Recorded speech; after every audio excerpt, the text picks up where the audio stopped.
Maranatha, Tuhan Yesus segera datang.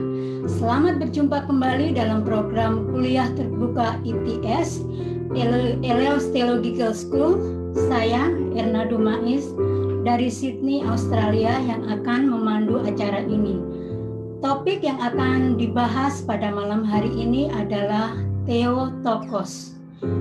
Theotokos artinya Ibu Tuhan, dan ini menunjuk kepada Maria atau Mary, wanita yang melahirkan Tuhan Yesus Kristus di bumi ini.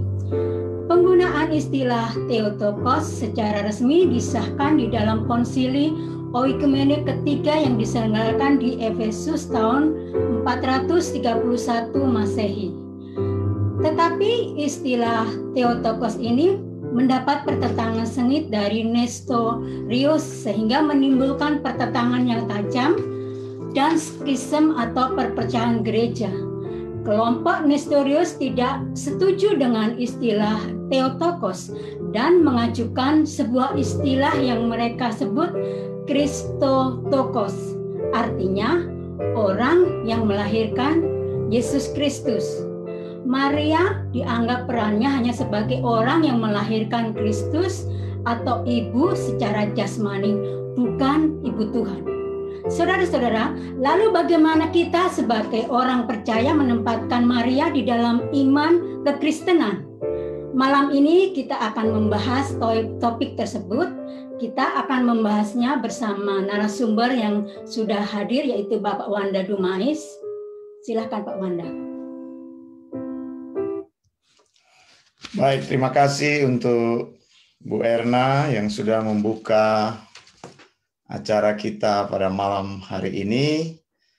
Saudara, sebelum saya membahas topik yang menarik ini, topik yang menimbulkan banyak kontroversi, saya akan memutarkan satu klip kepada kita supaya kita bisa mendengarkan bersama-sama ya klipnya ya.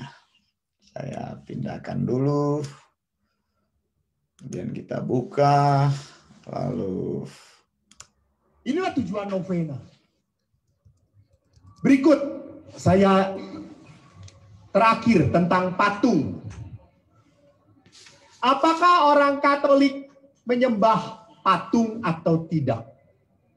Karena tadi saya baru saja berbicara dengan satu pasang suami istri calon pengantin, yang satu Katolik, yang satu bukan Katolik. Lalu pada saat saya tanya, nanti pada saat setelah pemberkatan akan doa mohon restu di depan Bunda Maria atau tidak? Yang laki-laki, yang Katolik, ya pastor. Yang tidak Katolik, rupanya dia tidak nyaman. Lalu saya jelaskan, siapa itu Bunda Maria? Mengapa kita memakai patung? Nah, saudara, sebelum kita lanjutkan, istilah ini perlu Anda ingat baik-baik ya. Ini saya kutip dari Romo Eko. Saya tidak mengenal orang ini, tetapi kelihatan dia cukup populer dia ya di kalangan gereja Katolik. Di kalangan gereja Katolik. Ini dia khotbah tidak menggunakan Alkitab, Anda lihat. Memang dalam ciri khas orang Katolik kalau berkhotbah tidak menggunakan Alkitab karena mereka tidak boleh menafsir.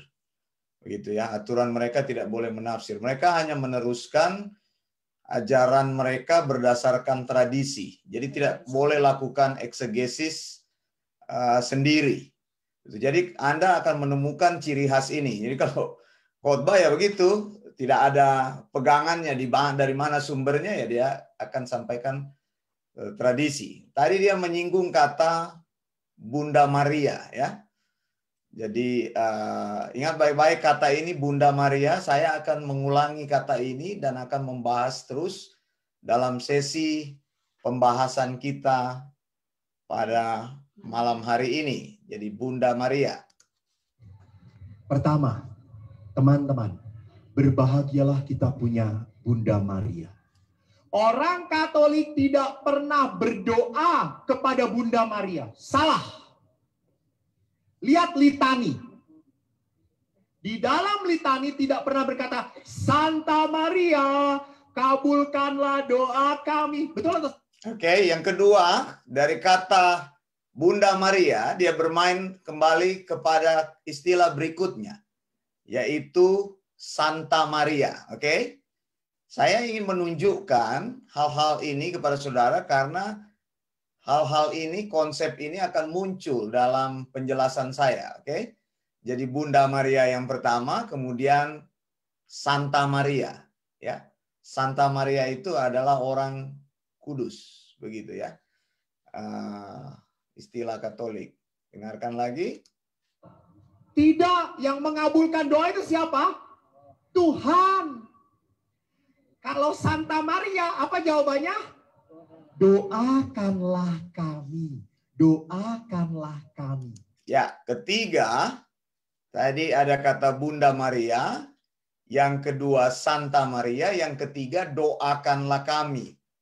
Jadi Maria ini di dalam teologi Katolik adalah orang yang terlibat di dalam keselamatan bersama Yesus. Jadi part in salvation. Jadi dikatakan situ doakanlah kami.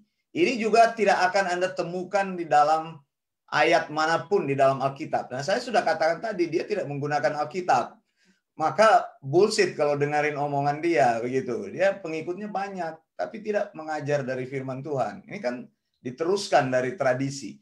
Jadi kita kalau ingin belajar sound doctrine selalu menguji dari Alkitab. Apa yang Alkitab katakan, melakukan eksegesis dari Kejadian sampai Wahyu. Betul sekali. Jadi apa yang Alkitab nyatakan itu yang kita eksegesis, ditarik keluar, bukan pikiran kita dimasukkan. Betul. Jadi dia tadi katakan doakanlah kami ya. Dengar lagi. Jadi kita tidak menyembah, kita menghormati Maria. Nah, sekarang dia memakai kata tidak menyembah, tapi menghormati. Saya akan buktikan kalimat dia ini. Dia sedang bermain kalimat atau memang betul. Ingat baik-baik. Dia bilang tidak menyembah Maria ya. Dia bilang menghormati Maria. Oke? Tidak menyembah Maria, menghormati Maria. Tapi ini menyangkali kata-katanya yang pertama. Sebelumnya dia bilang apa? Doakanlah kami. Begitu. Bagaimana orang yang sudah mati mendoakan orang yang sudah hidup, orang yang masih hidup? Ini menyembah apa bukan? Begitu. Kenapa menyangkali kata-kata sendiri? Dia bermain kata-kata di sini. Lihat ya, saya hanya menunjukkan beberapa, nanti kita lihat apa sebenarnya yang dipercayai dan apa sebenarnya teologi Maria itu. Pastor, kenapa Maria dihormati? Jangan lupa, Allah memilih seorang wanita yang suci supaya anaknya lahir ke dunia. Oke, sekarang dia katakan bagian berikutnya adalah wanita yang suci. Baik, sampai di sini dulu. Saya tidak akan buka semua, karena kalau saya mengkritiki tentu banyak semua yang saya kritiki dari awal sampai habis, dan kita hanya mengupas khotbahnya orang ini. Menurut saya tidak bermutu khotbah orang ini, buat apa dikupas? Sudah salah semua ya. Jadi saya tutup dulu. Istilah-istilah tadi akan kita bahas secara tuntas malam hari ini. Makanya saya katakan kalau engkau ingin mengenal sound doctrine lebih dalam, engkau harus belajar. Dan malam hari ini kita akan melihat kita akan melihat mengenai pandangan-pandangan yang terkait dengan Maria ya. Saya akan tunjukkan kepada saudara. Tapi sebelum kita melanjutkan program ini, saya mau menyapa dulu yang sudah hadir di studio, yaitu Ibu Renata Tangkilisan. Terima kasih Ibu sudah bersedia untuk join dengan program ini. Saya juga mau menyapa teman-teman atau bapak-bapak, ibu-ibu yang sudah hadir melalui live di Facebook. Ada Ibu Diarina Siahaan yang ada di Batam. Batam hadir, kemudian ada Pak Jeremy Andres yang ada mungkin di Manado ini, Maranatha juga Pak Jeremy, kemudian ada Ibu Angelina Dumais, yang ada di Kasar Minut, ada Pak Pendeta, terima kasih untuk kehadirannya. Ada juga Ibu Kristen atau Ibu Marcella Surentu, Manado hadir. Kemudian saya juga mau menyapa Ibu Oike Abram yang ada di Balikpapan. Terima kasih untuk bapak-bapak dan ibu-ibu yang sudah hadir di live di Facebook. Ada juga Pak Ferry Gunawan yang ada di Sydney. Terima kasih Pak Ferry sudah join dengan program ini. Mari kita lanjutkan. Baik, kita akan lanjutkan. Sekarang, saudara, jadi begini, ada konsep, ya,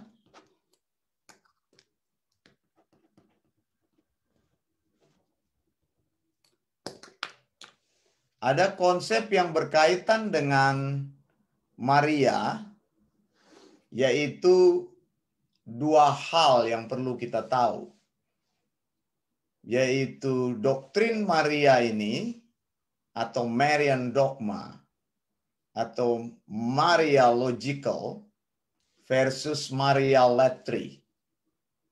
Begitu. Mariological itu adalah membahas tentang segala sesuatu yang berkaitan dengan Maria yang disinggung oleh Alkitab atau yang diajarkan oleh Alkitab. Tetapi Mariolatry ini dari kata idolatry, jadi berhala. Nah, konsep ini ditimbulkan atau dimunculkan karena hal-hal yang berbau Maria ini menjadi sesuatu yang diberhalakan. Dalam istilah John Calvin, relik-relik Maria ini disimpan kemudian menjadi sesuatu yang semacam jimat, begitu. Rambut Maria, begitu. Terus segala sesuatu yang berkaitan dengan Maria. Dan ini akhirnya menjadi berhala. Begitu. Jadi konsep yang benar tentang Maria itu harus dilihat dari apa yang Alkitab katakan, dari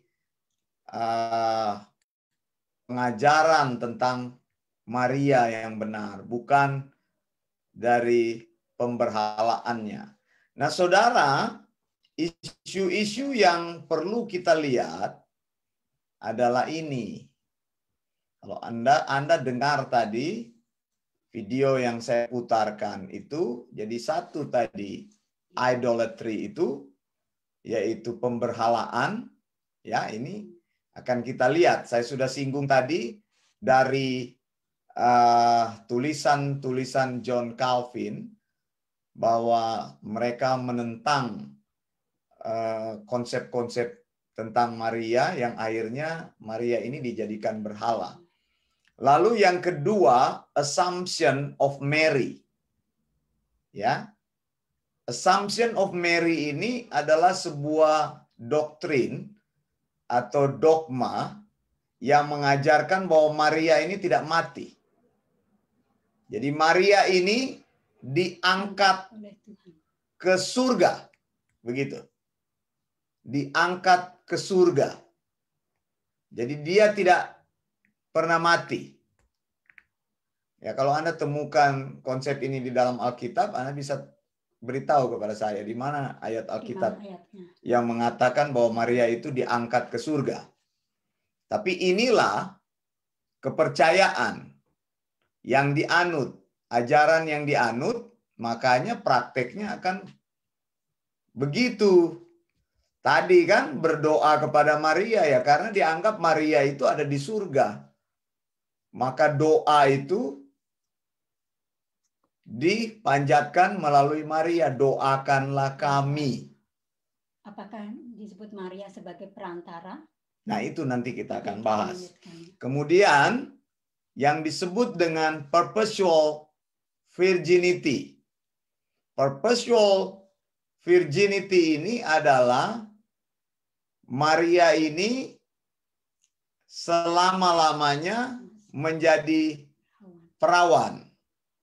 Jadi sebelum melahirkan Yesus dia perawan, sesudah melahirkan Yesus dia perawan, dan dia menjadi perawan sampai selama-lamanya, seumur hidupnya. Oke, ini konsep yang ketiga. Kemudian konsep yang keempat, Mother of God. Nah, ini yang tadi kita pakai istilah Theotokos. Ibu dari Tuhan. Karena dia ibu dari Tuhan, maka doa-doa saudara lebih gampang melalui dia. Betul, karena ibunya Tuhan kan. Jadi kita ada saluran lain gitu. Kalau Anda mau minta sesuatu kepada Yesus, lebih baik melalui Maria dulu, baru Maria akan disampaikan kepada anaknya. Betul. Jadi ada pengkolan dulu, baru terus, gitu kan? Kemudian dikatakan di sini, ya ini nomor 5 ini ayat ya, Yohanes 19 ayat 26. Ibu, inilah anakmu, itu nanti kita lihat. Kemudian Immaculate Conception. Ini apa artinya? Artinya ketika Maria mengandung Yesus, Maria ini orang berdosa sama seperti kita kan? Dia jatuh dalam atau mewarisi sifat dosa dari Adam. Sama seperti kita. Jadi membutuhkan penebusan. Begitu kan? Penebusan dosa tentu saja. Tetapi menurut konsep pengajaran ini, bahwa sejak Maria mengandung Yesus, maka Maria dibebaskan dari dosa, menjadi suci. Jadi makanya dia disebut apa tadi? Perawan Maria. Tadi apa tadi istilahnya? Bunda Maria, terus apa lagi? Santa Maria. Santa Maria, ya Santa Maria, betul. Tadi Santa Maria ini tadi juga ini Assumption of Mary ini. Jadi atau ini nomor 9, Veneration of Mary, dijadikan orang kudus. Tapi dia tidak berdosa, jadi perawan suci. Suci, begitu. Kemudian participant in the mystery of salvation. Jadi Maria ini punya peran sentral katanya di dalam keselamatan. Lalu nomor 8 adalah fullness of grace. Begitu. Nah, ini sekitar isu-isu terkait dengan pengajaran atau Marian dogma. Begitu ya. Yang jelas ini tidak ada di dalam Alkitab. Begitu. Tidak ada di dalam Alkitab. Baik. Mungkin bisa disapa dulu teman-teman. Apakah mereka ada pertanyaan? Kalau ada pertanyaan yang live di Facebook, silahkan melalui komen yang di Facebook, sehingga nanti Pak Wanda bisa menjawabnya. Kemudian saya juga mau menyapa Pak Ulpawanto Tandibula yang ada di Jayapura. Terima kasih Pak Ulpa sudah hadir dalam talk show ini. Kemudian saya mau bertanya kepada Pak Wanda, apa pandangan Alkitab yang sesungguhnya mengenai Maria?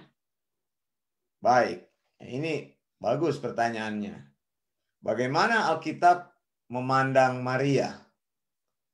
Sebenarnya Alkitab memandang Maria biasa-biasa saja. Sebagai manusia biasa. Sebagai manusia biasa. Kenapa? Karena tulisan tentang Maria itu tidak begitu banyak. Itu satu. Kedua, rasul-rasul tidak pernah menyinggung Maria sebagai tokoh sentral. Ingat, Tokoh yang dikagumi, tokoh yang di atas, di bawahnya Tuhan Yesus, seperti itu ya. Iya, punya peran yang signifikan penting, gitu. penting. Tidak ada, tidak pernah dicatat di dalam.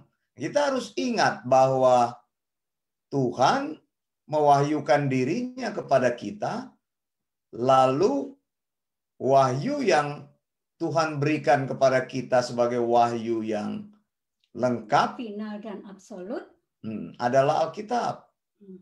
dari kitab Kejadian sampai kitab Wahyu, tidak bisa dikurangi dan tidak boleh ditambahin. Sudah final dan absolut, betul. Tidak bisa ditambah, tidak bisa dikurang, theopenustos. Jadi Yesus mengajarkan sound doktrinnya kepada para rasul, murid-murid, kemudian para rasul menuliskan itu kan kepada para murid. Ya, menuliskan dalam bentuk tertulis menjadi sebuah catatan-catatan. Akhirnya catatan itu menjadi kanon, yaitu menjadi Alkitab yang lengkap. Nah, catatan di dalam Alkitab, kalau kita baca, Maria disinggung di dalam kelahiran Yesus. Ya kan? Kalau kita mau mengenal siapa itu Maria. Contoh, kita mungkin lihat misalnya Lukas yang pertama. Lukas pasal 1. Dalam bulan yang ke-6 Allah menyuruh, ayat 26, Lukas 1 ayat 26. Dalam bulan yang ke-6 Allah menyuruh malaikat Gabriel pergi ke sebuah kota di Galilea bernama Nazaret kepada seorang perawan. Oke. Saya hanya meng-highlight bagian-bagian tertentu yang penting ya, Saudara. Artinya untuk kepentingan penjelasan. Jadi perawan ini bertunangan dengan seorang yang bernama Yusuf, betrothal ya. Jadi kidusin, pernikahan Israel kan itu ada dua kan. Jadi kidusin itu, lalu yang kedua adalah pernikahan yang sesungguhnya. Jadi pertunangan dulu baru pernikahan yang sesungguhnya. Nama perawan itu adalah Maria. Begitu kan? Lalu malaikat itu katakan, "Salam hai engkau yang dikaruniai." Nah, ini yang ditafsirkan full of grace. Salam Maria penuh rahmat Tuhan sertamu, terpujilah engkau di antara wanita, dan terpujilah buah tubuhmu Yesus. Santa Maria Bunda Allah, doakanlah kami yang berdosa ini sekarang dan sampai kami mati. Ini saya hafal, karena saya sekolah dulu di Katolik, begitu. Ini saya tidak membaca, saya bisa mengucapkan itu, Salam Maria itu. Begitu. Nah, ini Salam Maria itu kan dari ini, begitu. Iya, dari ayat ini. Itu. Jadi, salam hai engkau yang dikaruniai. Nah, ini dianggap bahwa Maria itu penuh kasih karunia. Betul, Saudara, Allah memakai setiap orang secara khusus, orang-orang tertentu. Tapi kasih karunia Tuhan itu tidak ada yang lebih besar dan tidak ada yang lebih kurang. Ada manusia-manusia tertentu yang mendapat karunia tertentu, ada manusia lain yang mendapat karunia yang lain. Daud menjadi orang yang namanya disebut-sebut sebagai raja. Dan Daud adalah raja yang satu garis keturunan dengan Yesus. Yesus keturunan Daud. Kemudian Musa dipakai Tuhan dalam persoalan-persoalan yang khusus. Abraham dipakai Tuhan dalam persoalan-persoalan yang khusus. Begitu. Nah, kemudian di sini kan dijelaskan, malaikat Gabriel bilang, engkau akan mengandung, melahirkan anak laki-laki, hendaklah engkau menamakan dia Yesus, ia akan menjadi besar, disebut anak Allah yang maha tinggi. Begitu. Kemudian Maria bilang, bagaimana mungkin aku belum bersuami? Malaikat itu bilang, Roh Kudus akan turun atasmu. Nah, ini ditafsirkan sebagai tadi yang saya bilang, immaculate, apa tadi istilahnya? Conception. Immaculate conception itu katanya sejak Maria mengandung Yesus, maka dosa asal Maria itu diampuni. Jadi pertanyaannya, kalau dosa Maria diampuni berarti ada jalan lain pengampunan dosa yang tidak melalui Yesus, begitu. Tidak melalui penebusan juru selamat. Nah, ini berbahaya menyangkal kebenaran Alkitab sendiri. Berarti di luar Yesus ada keselamatan. Ada keselamatan lain. Ada keselamatan lain karena dikatakan di sini sejak Maria mengandung Yesus, immaculate conception, maka dia bersih, bebas dari dosa, maka dia tidak tercemar. Oke, kemudian mungkin itu yang saya jelaskan dulu kepada kita. Ini ada pertanyaan dari Pak Reimer John Sumbayak yang ada di Sukabumi.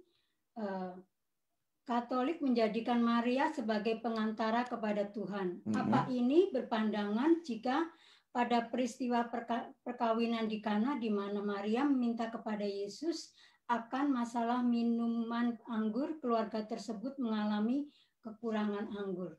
Betul sekali. Salah satu ayat yang dipakai adalah di dalam Yohanes tersebut. Begitu Pak Reimer Sumbayak ya. Cuma sebenarnya mereka tidak beranjak dari ayat itu. Ayat itu hanya pendukung saja. Yang sebenarnya teologi yang dibangun, ini sebenarnya pertanyaan yang kedua ya, tapi nggak apa-apa, kita ini jelaskan dulu. Singgung sedikit. Kita singgung. Jadi karena tadi Pak Reimer, pertama assumption of Mary. Mary ini diangkat hidup-hidup. Maria ini diangkat hidup-hidup ke surga. Tidak mati dia. Tidak mati. Ini satu. Nah, kalau dihubungkan dengan penjelasan saya, belum ada orang yang di surga. Yohanes 3 ayat 13, Yesus sendiri bilang begitu, bahwa dialah satu-satunya orang yang ada di surga. Maka ini gugur. Sudah gugur. Kemudian perpetual virginity. Ini nanti kita bahas. Mother of God. Gitu. Nah, itu tadi yang Pak Reimer tanya nih, Mother of God, Immaculate Conception ini, kemudian participant in the mystery of salvation, fullness of grace, kemudian akibatnya veneration of Mary ini. Mary ini dijadikan santa, orang kudus. Nah, akan dicari ayat Pak Reimer. Apa itu ayatnya? Yaitu ketika Maria meminta kepada Yesus untuk melakukan mujizat. Yang pertama kali. Nah, ini kan tafsiran harus literal, jangan alegoris, ya kan? Dalam pelajaran mengenai cara menafsir Alkitab, kita harus melakukan penafsiran secara literal. Peristiwa pernikahan di Kana itu sudah berlalu. Begitu. Dan Yesus tidak pernah mengajar kita berdoa melalui Maria. Coba baca di dalam pengajaran-pengajaran sound doctrine Yesus. Yesus katakan, berdoalah kepada Bapa di dalam namaku. Amin. Cukup di situ. Dia tidak pernah bilang berdoalah melalui Maria di dalam namaku. Kan saya tadi bilang, keterangan-keterangan tentang Maria tidak pernah disinggung. Di dalam surat-surat rasul-rasul juga tidak pernah diajarkan begitu. Di surat-surat rasuli mengajarkan juga kita berdoa di dalam nama Yesus. Cuma itu aja. Dan pengantara satu-satunya itu Rasul Paulus ajarkan dalam Timotius, yaitu Yesus, pengantara Allah dan manusia. Jadi kita tidak boleh taruh Maria itu di antara. Jadi ada Yesus Ada Allah, kemudian Yesus, ada Maria. Ini sama dengan bikin KTP ini di Indonesia begitu. Pergi dulu ke Pak RT, nanti RW, nanti Pak RT, nanti jalurnya panjang sekali begitu kan. Ini kan jalurnya harus dipotong supaya gampang begitu. Jadi tidak ada lagi jalur-jalur lain gitu. Ini pemborosan waktu. Langsung jalurnya, langsungnya apa? Melalui Yesus. Begitu, nama Yesus, nama yang berkuasa. Bahkan di dalam doa kita sudah akui dia sebagai Allah. Terima kasih, semoga penjelasan dari Pak Wanda bisa Pak Reimer bisa mengerti akan penjelasan ini. Kemudian saya akan mengajukan pertanyaan yang kedua. Bagaimana cara membangun teologi Maria? Nah ini bagaimana caranya kita membangun teologi Maria? Sebenarnya cara kita membangun itu kita harus membangunnya jangan diputar. Teologi yang benar itu selalu Alkitab menafsirkan Alkitab. Itu satu. Kedua, keseluruhan kitab suci bicara tentang Yesus sebagai sentral. Rahasia Kristus. Begitu. Rahasia Kristus, benar sekali. Jadi ini sebenarnya teologi yang utama. Dari sini semuanya akan ditafsirkan. Tidak bisa kita menafsirkan ada orang tertentu yang akan mengganggu rencana keselamatan yang tadi saya bilang itu participant in the mystery of salvation. Misteri keselamatan yang dijelaskan oleh Rasul Paulus, dibaca di dalam Roma, tidak pernah menyinggung-nyinggung bahwa keselamatan itu dimunculkan melalui partisipasi Maria. Makanya ini tadi Maria ini akan menjadi Mariolatry, akan menjadi idolatry, akan menjadi berhala. Relik-reliknya itu akan disembah begitu. Patung ada, patung Maria menangis, kalung, lukisan, begitu. Karena konsep dari awal ini bertumbuh. Jadi bukan lagi teologinya yang dikembangkan untuk melihat hubungannya itu, tapi sekarang justru eksesnya itu akan besar menjadi ini yang disinggung oleh John Calvin sebagai relik-relik yang sekarang dimunculkan. Orang simpan benda-benda yang dianggap bertua begitu. Maria menangis dan sebagainya. Oke. Ini ada pertanyaan lagi yang sebenarnya saya juga sudah bertanya pada diri sendiri ya. Apa istilah dari Virgin Mary? Benarkah Maria itu tetap menjadi seorang perawan seumur hidupnya? Bagaimana tanggapan Pak Wanda? Nah ini menarik ini. Apakah Maria ini tetap menjadi perawan sesuai dengan konsep immaculate perpetual virginity ya.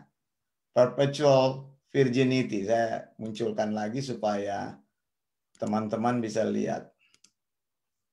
Jadi tadi kan idol yang pertama, idolatry, kedua assumption of Mary, dia naik ke surga, ketiga perpetual virginity. Nah, ada istilah atau konsep yang dibangun bahwa Maria ini terus-menerus disebut dengan perawan Maria. Hati-hati saudara memahami istilah perawan Maria. Memang betul Alkitab katakan, lihat di sini. Saya akan tunjukkan ayatnya. Mana itu ayatnya? Nah, ini dia. Ayatnya dalam Matius 1 ya. Dikatakan begini, waktu itu malaikat, ini tadi pagi saya sudah bicara ini kan. Jadi ini dari sisi Yusuf, Matius 1, 18-25, beberapa ayat aja dikatakan oleh malaikat di sini, ia akan melahirkan anak laki-laki dan engkau akan menamakan dia Yesus, karena dialah yang akan menyelamatkan umatnya. Lalu ayat 22, hal itu terjadi supaya genaplah yang difirmankan oleh Nabi. Sesungguhnya anak darah, ya, itu akan mengandung dan melahirkan seorang anak laki-laki. Nah, anak darah ini, ya, di dalam Alkitab, pemakaian di dalam bahasa Yunani ini adalah partenon. Anak darah ini menunjukkan kepada perawan. Yang dimaksud dengan perawan itu seorang wanita yang belum pernah menikah dan belum pernah berhubungan seksual. Begitu. Nah, ini sesungguhnya adalah malaikat mengutip dari Yesaya 7 ayat 14. Saya tunjukkan Yesaya 7 ayat 14. Lihat ya, malaikat aja mengutip firman dari Alkitab. Bagaimana mungkin kita mengajarkan satu kebenaran tidak dari Alkitab? Bagaimana caranya kita membangun sebuah teologi dengan hanya ngomong aja? Jadi saudara, saya juga mau katakan kepada Anda, kalau Anda seorang hamba Tuhan, jangan Anda berkhotbah yang ngawur-ngawur begitu. Jangan. Ya, satu ayat itu dipelajari dengan teliti begitu supaya menghasilkan ajaran yang baik. Anda mengajar dengan baik. Malaikat saja menunjukkan, Gabriel menunjukkan dia mengutip Yesaya 7 ayat 14. Dikutip dari Tanakh. Ini kan Tanakh, ini Alkitab Perjanjian Lama. Nah, kita harus setia kepada Alkitab. Tuhan sudah ajarkan. Jadi kita kutip dari Alkitab, eksegesis dari Alkitab. Sebab itu Yesaya 7 ayat 14, Tuhan sendirilah yang akan memberikan kepadamu suatu pertanda. Sesungguhnya seorang perempuan muda. Nah, ini di dalam bahasa Ibrani dipakai kata perempuan muda. Perempuan muda itu Alma itu ya. Alma itu bisa berarti wanita itu sudah bersuami, wanita itu masih muda, bisa juga perawan yang belum bersuami, bisa juga belum menikah, sudah berhubungan seks dan sebagainya. Jadi tidak mengacu spesifik kepada perawan, tapi Matius menggunakan kata yang khusus, yaitu perawan. Nah, tadi ditanyakan kan, apakah betul Maria itu tetap perawan? Nah, baca dong di Alkitab, dikatakan di sini. Dikatakan Matius 1 ayat ke-25 atau mulai ayat 24. Sesudah bangun dari tidurnya, Yusuf berbuat seperti yang diperintahkan malaikat Tuhan itu kepadanya. Ia mengambil Maria, tetapi tidak bersetubuh dengan dia. Alkitab katakan apa? Sampai ia melahirkan anaknya laki-laki. Nah, Yusuf dan Maria ini kan suami istri. Apa yang menghalangi mereka tidak bersetubuh? Tidak ada larangan bagi mereka untuk bersetubuh, berhubungan seksual. Alkitab katakan Yusuf hanya berpantang sampai Maria melahirkan Yesus. Dan sesudah itu Yusuf berhubungan seksual dengan istrinya karena sah. Memang istrinya sendiri. Begitu. Nah, saudara, konsep ini dari mana sebenarnya? Dari sini konsepnya ini. Dari orang yang namanya Pope Martin. Itu dari konsel mereka itu atau konsili. Konsili Katolik itu Lateran Council tahun 649. Jadi ada pernyataan dari Pope Martin pertama. Dikatakan the blessed ever virginal. Jadi perawan yang diberkati, perawan sejati yang diberkati itu, and immaculate yang tidak berdosa itu, Mary mengandung, tapi without seed, dia bilang di sini, tanpa ada sperma dari pembuahan, tanpa ada sperma dari seorang pria, tapi dari Roh Kudus. And without loss of integrity brought him forth. Jadi katanya sesudah dia melahirkan Yesus itu, sebenarnya apa? Selaput darahnya itu tidak rusak katanya. Ini dikatakan without loss of integrity brought him forth. Waduh, ini kita ketawa ini, mana ada manusia perempuan yang melahirkan anak selaput darahnya tidak rusak begitu. Jadi tetap katanya Maria melahirkan, sesudah melahirkan dia tetap perawan. And after his birth, preserve her virginity inviolate. Jadi sesudah katanya dia melahirkan Yesus, dia tetap perawan, tidak berhubungan seks. Ini kan inviolate. Jadi tidak ada. Kenapa dia tidak dipakai kata inviolate? Dia tidak melakukan pelanggaran atau tidak berhubungan seksual katanya sampai dia mati. Nah, itu Pope Martin bilang begini kan? Saya sudah terjemahkan tadi kan. Selaput darah Maria tidak rusak sesudah melahirkan Yesus, dan Maria tetap perawan selama hidupnya di bumi. Tidak berhubungan seks dengan suaminya dan tidak melahirkan anak-anak lagi atau anak lagi. Jadi Yesus itu adalah the only son. Begitu ya. Jadi seperti itu. Apakah betul? Nah, kemudian dikatakan begini. Ada cerita lagi yang lebih lucu begitu ya. Cerita yang lebih lucu, dibilang begini, ini dari Gospel of James. Nah ini memang saya sudah menyinggungnya ini, Injil Yakobus, Injil Yakobus ya. Ada ini catatannya, Anda bisa periksa Injil Yakobus. Jadi katanya begini, pada waktu bidan itu menolong persalinan Maria, dia mencoba mengetes apakah Maria masih perawan atau tidak. Lalu dia memasukkan jarinya kepada kemaluan Mary. Begitu. Lalu katanya tangannya itu terbakar. Dan tangannya yang terbakar itu dia cepat-cepat keluarkan langsung mengkerut begitu. Keriput begitu. Ini cerita, ini Gospel of James ini, dia ini ditulis tahun 150. Dia mengutip Injil itu, tapi dia menyelewengkan itu tulisan-tulisannya. Jadi banyak persamaan, tapi juga aneh. Mana ada cerita begini, begitu. Tidak ada cerita di dalam Alkitab. Ada bidan yang mengetes. Apa urusannya? Bidan mau mengetes itu selaput darah perempuan, si Maria.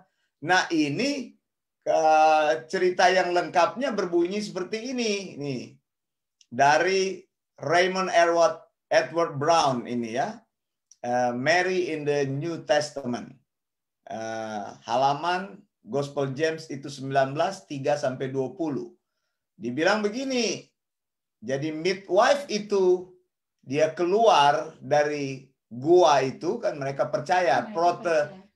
Protevangelium itu of James bilang kan Yesus lahir di gua.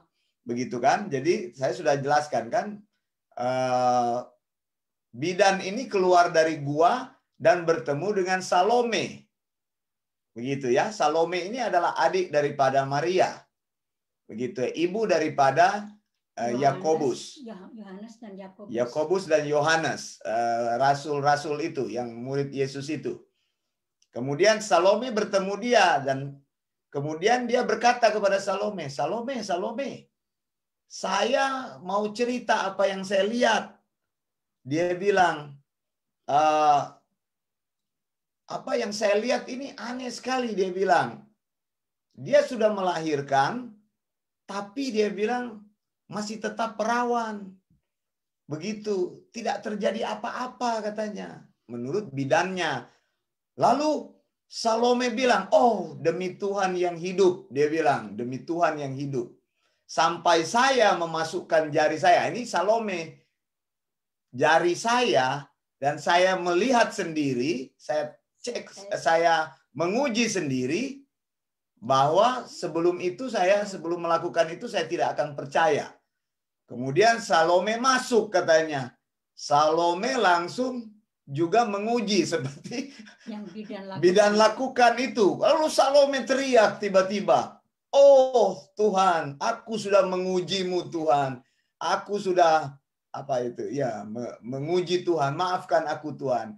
Jadi ceritanya apa? Waktu Salome masukkan tangannya juga itu langsung jadi keriput katanya. Jarinya itu dia masukkan ke dalam organ intim dari Maria.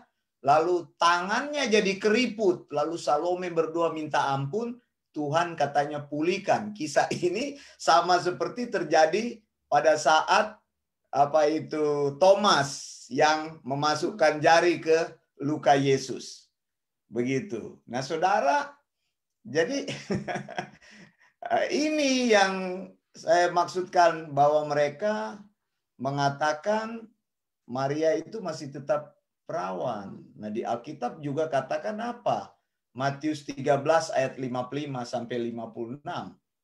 Bahwa Maria itu kalau bisa lihat di situ, saya tidak sempat cek bahasa Indonesianya. Dikatakan bukankah ini adalah anak tukang kayu itu? Bukankah ibunya Matius 13 56? Bukankah ibunya Maria? Dan saudara-saudaranya itu Yakobus, kemudian Yoses. Ini anak tukang kayu, bukankah ibunya bernama Maria dan saudara-saudaranya Yakobus, Yusuf, Simon, dan Yudas. Ya, dan bukankah saudara-saudaranya perempuan semuanya ada bersama kita? Jadi dari mana diperolehnya semuanya itu? Nah, kalau baca tulisan saya hari ini dikutip sama Gospel of James ini, memang Yesus mempunyai 6 saudara, 4 laki-laki, 2 perempuan, begitu.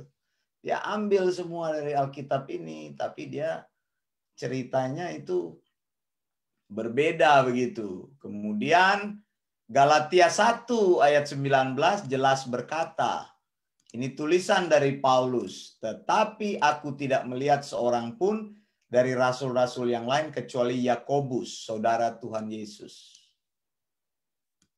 Ini berarti bahwa Tuhan Yesus bukan only one child ya. Berarti masih ada saudara-saudaranya yang lain ya. Kalau kita lihat di dalam Alkitab, betul sekali Bu Erna. Matius 1, 24-25 bilang, sesudah bangun dari tidurnya, Yusuf berbuat seperti yang diperintahkan malaikat Tuhan itu kepadanya. Ia mengambil Maria sebagai istrinya, tetapi tidak bersetubuh dengan dia sampai ia melahirkan anaknya laki-laki. Dan Yusuf menamakan dia Yesus. Jadi memang Yusuf tidak bersetubuh pada saat Yesus dikandung. Tapi sesudah itu, ya mereka itu suami istri yang sah bagaimana? Manusiawi. Yang memang mereka sudah menikah, gimana mungkin kita? Yang normal juga. Ya, Alkitab juga catat begitu. Nah, Matius 12 ayat 46 sampai 50 atau ayat 47 atau ayat 46, ketika Yesus, ya saya besarkan, masih berbicara dengan orang banyak itu, ibunya dan saudara-saudaranya. Ini dipakai kata adelpoi. Memang ada yang bilang adelpoi itu bisa juga berarti orang-orang, betul. Bisa juga berarti saudara tidak dekat. Cousin atau ya saudara jauh. Tapi sebenarnya buat apa Alkitab mau tunjukkan? Kalau Adam Clark katakan, kalau dikutip saudara-saudaranya Yesus, ibunya, bapaknya tukang kayu, ada hubungan apa mengambil saudara-saudara lain yang tidak ada kaitannya dengan Yesus, dan pasti ini bicara tentang Yesus. Ayat 47, maka seorang berkata kepadanya, lihatlah ibumu dan saudara-saudaramu ada di luar dan berusaha menemui engkau. Kemudian 1 Korintus 15 ayat 7. Selanjutnya ia menampakkan diri kepada Yakobus. Ini Paulus juga menunjukkan lagi bahwa siapa ini, Yakobus ini adalah saudara Yesus. Berarti kan Maria masih melahirkan anak-anak lain. Kenapa ada pendapat bahwa Maria itu dibilang perawan suci Maria seumur hidup.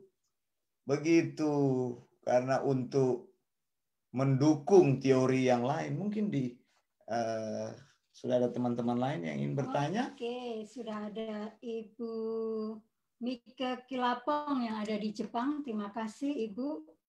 Maranatha juga. Kemudian ada Pak David Laki Roti, juga Pak Setiawan Hasiholan Menjo. Kemudian ada Ibu Vita Milo Oracle yang ada di Minnesota. Masih pagi ya Bu ya, tapi terima kasih sudah melihat acara ini melalui live di Facebook. Sudah jam 5 dia, hampir sudah jam 5. Jadi memang sudah waktunya bangun ya. Oke, kemudian saya membaca begini, bahwa konsep tentang Ibu Tuhan itu dari Lukas 1 ayat 43. Terus bagaimana tanggapan Bapak mengenai Lukas 1:43 ini? Ini konsep dari Gereja Katolik bahwa kalau Ibu Tuhan itu mereka mengambil dari Lukas 1 ayat 43 yang berbunyi, siapakah aku ini sampai Ibu Tuhanku datang mengunjungi aku.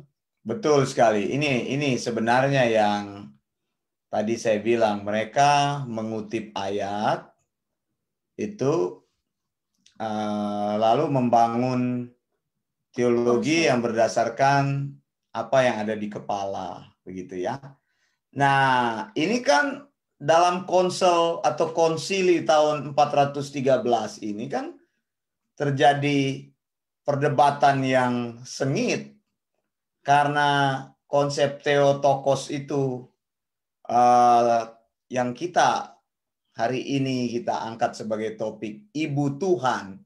Dengan mengatakan Ibu Tuhan, berarti memberikan, sebenarnya ini penekanannya kan bukan kepada Yesus, tapi penekanannya ini kepada Maria, bahwa Maria ini adalah perempuan yang khusus. Bayangin saja, Tuhan itu dilahirkan oleh dia. Makanya Nestorian, salah seorang patriark dari Konstantinopel, dia tidak setuju, dan ini memicu perpecahan gereja itu. Skism tadi ya. Skism. Nah, saya bilang memang ya saudara, kalau engkau melihat perpecahan gereja itu bukan dari setan, itu karena saling menguji ajaran. Sampai sekarang ajaran juga itu terus diuji. Ya jangan bertahan di tempat yang kalau ajarannya tidak sesuai Alkitab, ya engkau jangan bertahan di situ, keluar dari situ. Begitu. Jadi gereja bukan dipersatukan di dalam kesalahan, justru gereja harus saling menguji ajaran. Nah, Nestorian ini mengungkapkan konsep yang dia sebut Christotokos. Christotokos itu adalah Ibu Kristus. Maksudnya begini, bahwa memang Kristus itu, Maria itu adalah ibu daripada Yesus yang adalah manusia. Nah, ini saya tunjukkan ayatnya di sini. Lalu kita lihat tafsirannya ya. Nah, ini dia Yohanes 19 ayat 26. Kalau saudara lihat di sini, Yohanes 19 ayat 26, ketika Yesus melihat ibunya dan muridnya yang dikasihinya di sampingnya, berkatalah ia kepada ibunya, "Ibu, inilah anakmu." Dalam bahasa Inggris kata ibu ini dipakai kata woman, begitu. Kenapa kok Yesus katanya tidak menyapa Maria sebagai mama gitu? tapi kok mengatakan hai wanita itu. Alkitab Indonesia menerjemahkan lebih kalem, ibu. Seolah-olah dia memanggil ibu, memanggil mama, mami, begitu kalau bahasa. Oh ya terserah Anda panggil mama Anda itu siapa, ya siapa orang bisa kalau panggil mama itu siapa? Kalau di Manado mami, mama atau mama atau apa lagi? Simbo kalau dalam bahasa Jawa. Simbo atau apa. Ini penerjemahan dalam bahasa Indonesia yang kalem. Tapi sebenarnya dikatakan di sini hai wanita. Nah ayat ini sebenarnya banyak sekali orang yang menafsirkan ayat ini. Tapi saya suka penjelasan dari Calvin. Dia bilang begini, saya suka penjelasan ini dan saya setuju. Dia bilang, mengapa Yesus memanggil ibunya dengan kata wanita? Karena pada saat Yesus disalib, ini kan ceritanya Yesus mau bilang kepada Maria, supaya nanti dia bilang, ini anakmu, maksudnya menunjuk kepada Yohanes kan? Tolong Yohanes urus begitu, ceritanya begitu. Ya, after saya sudah tidak ada lagi, after ya pekerjaan ya kan? Saya di dunia ini selesai, tolong look after my mother. Betul. Nah, itu betul sekali apa yang dikatakan Bu Erna itu. Calvin mempunyai pikiran begitu sama kan dengan pikiran kami di sini. Calvin bilang bahwa ketika Yesus ada di salib itu dan dia ngomong seperti itu kepada ibunya, itulah merupakan akhir daripada hubungan ibu dan anak jasmani, bahwa Yesus mau katakan bahwa dia sudah selesai misinya di bumi ini, sekarang dia akan pergi ke surga. Nanti sesudah ini dia pergi ke surga, maka pelayanannya akan berbeda. Dia sudah bukan lagi sebagai manusia yang dikenal manusia jasmani. Memang dia tidak terlepas dari manusianya, tidak terlepas dari kealahannya, tetap karena dia satu kan? 100% manusia, 100% Tuhan. Betul sekali. Jadi dia adalah Allah sejati, dia adalah manusia sejati. Tapi di sini bagus penjelasan Calvin apa yang tadi disampaikan oleh Bu Erna. Kita mempunyai pikiran seperti itu, sudah selesai pelayanannya di bumi ini. Jadi hubungan ibu dan anak itu sudah selesai. Ya bukan berarti kita ini dengan ibu kita dan apa itu di bumi ini kalau kita mau pergi kemana sudah selesai hubungannya. Kalau saudara menikah selesailah hubungan ibu dan anak. Bukan itu. Jangan ditafsirkan terlalu jauh seperti itu. Tapi ditafsirkan bahwa konsep itu apa yang disampaikan oleh John Calvin itu, bahwa saya setuju itu, saya punya pikiran seperti itu. Jadi Maria itu tidak tepat disebut dengan ibu Tuhan. Begitu awalnya memang diterjemahkan ibu Tuhan karena dia yang akan melahirkan. Jadi pengertian juga Theotokos bukannya mau mendudukkan bahwa Maria itu sebagai posisi yang tertinggi. Sejajar dengan Tuhan. Karena dia melahirkan Tuhan. Ya, Anda bayangkan siapa yang lebih tinggi posisinya, yang melahirkan atau yang dilahirkan? Begitu kan? Sama seperti di kerajaan-kerajaan. Ada ibu suri di situ kan, ibunya yang melahirkan, kamu ini anak saya melahirkan kamu, jangan macam-macam kamu, begitu kan? Istilahnya seperti itu. Jadi konsepnya itu harus diletakkan dengan baik. Theotokos itu adalah Theotokos itu adalah ibu Tuhan. Jadi pengertian ibu Tuhan itu dalam posisi bahwa Yesus itu adalah Allah sejati dan Yesus itu manusia sejati. Jadi bukan karena Maria itu sejajar dengan Allah. Maria itu cuma melahirkan saja Tuhan Yesus Kristus di dunia ini ya, saudara-saudara. Kemudian semoga penjelasan Pak Wanda ini bisa saudara bisa paham Kalau masih ada pertanyaan, silahkan. Atau komentar-komentar dari Facebook komentar, ada, bisa dibaca mungkin di ujung akhir kita. Pak Akmaludin, beliau bilang puji Tuhan. Iya. Kemudian saya mau bertanya terakhir, bagaimana caranya melihat hubungan Maria dan Yesus di dalam konsep keselamatan?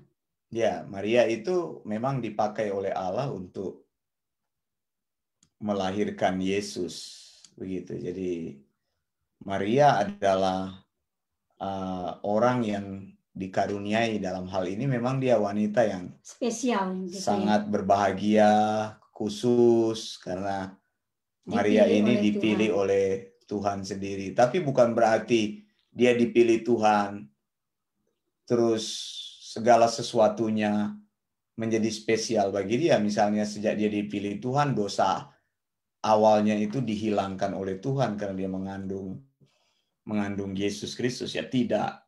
Tetap dia manusia biasa, dan bukan berarti karena dia melahirkan Yesus lalu dia diangkat hidup-hidup ke surga seperti yang tadi saya bilang. Dan ini kan bukan karang-karangannya Wanda Dumais, ini memang adalah teologi yang dibangun dan memang dipercaya begitu. Dan tentu kita mengujinya dari Alkitab begitu, bahwa Maria, apakah betul Maria terangkat ke surga? Ya tidak begitu. Jadi hubungan dengan keselamatan adalah Maria sendiri menjadi orang yang saat itu berada di sekitar pelayanan Yesus, dan dia mengikuti Yesus, mendengarkan pengajaran-pengajaran dari Yesus begitu. Dan Maria juga mengakui bahwa Yesus itu adalah Tuhan. Jadi bukan karena dia ibu lalu Yesus tunduk di bawah perintahnya. Pada saat Yesus masih anak-anak, ya Yesus diasuh oleh dia. Oleh ibunya.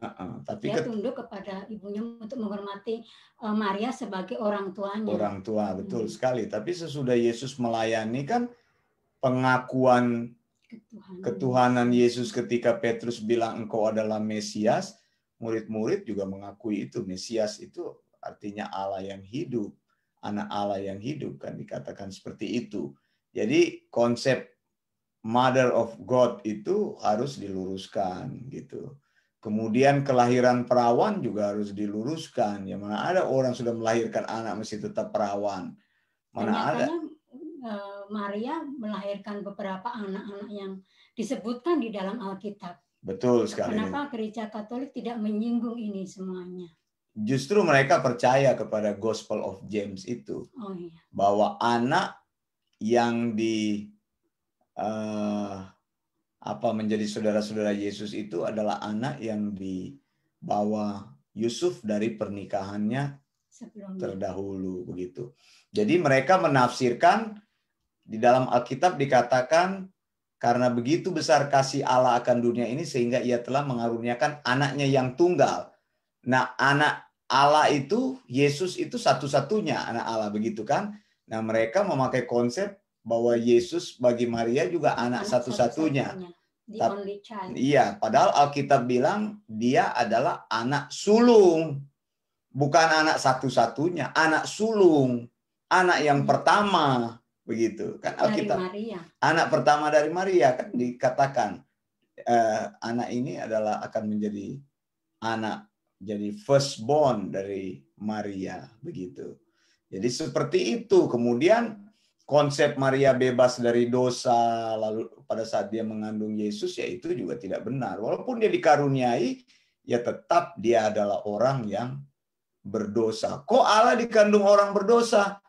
Iya, bukan persoalan berdosanya yang dipersoalkan di situ begitu.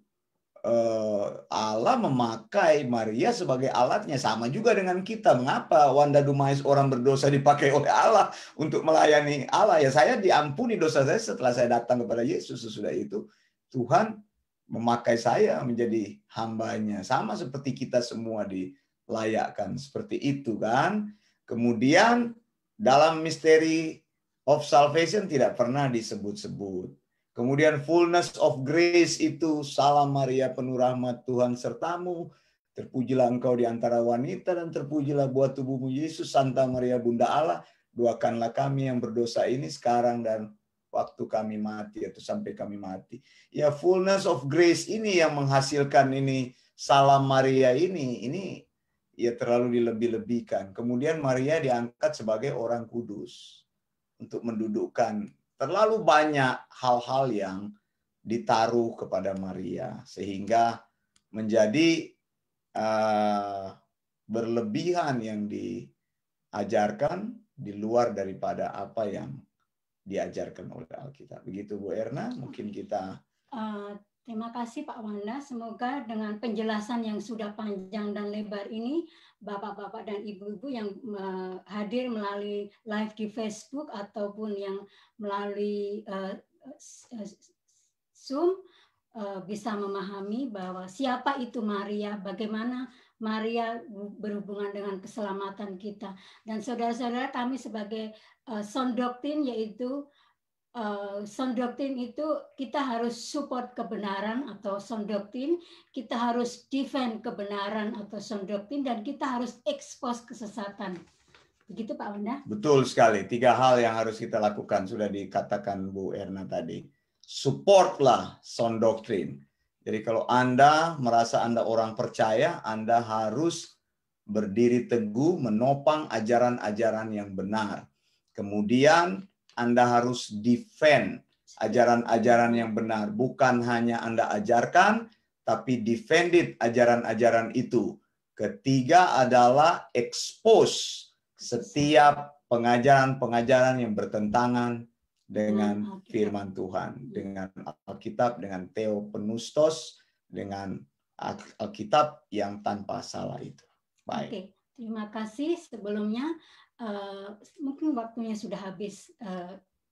Nantikan program-program seperti ini di BIC atau Bible Independent Church atau Elias Theological School. Kami akan melakukan banyak hal program-program yang berhubungan dengan seperti ini, yang saat ini adalah expose tentang gereja Katolik atau expose tentang siapa itu Bunda Maria. Akhirnya kami dari Sydney mau mengucapkan salam Gereja Perjanjian Baru, Maranatha, Tuhan Yesus segera datang. Blessings.